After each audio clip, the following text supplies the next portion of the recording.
Budem si povedať ani nie citáty, ktoré určite umelcov preslávili a ešte mnohé budú vymyslené, aby preslávili tých ďalších.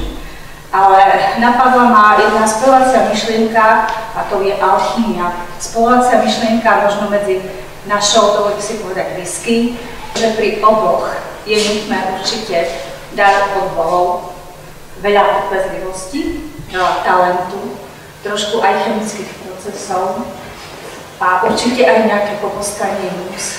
Takže a určite oboje, či už whisky alebo krásne umenie, dáva ľuďom nejaký nielen estetický pocit, ale aj, by som povedala, je darom pre naše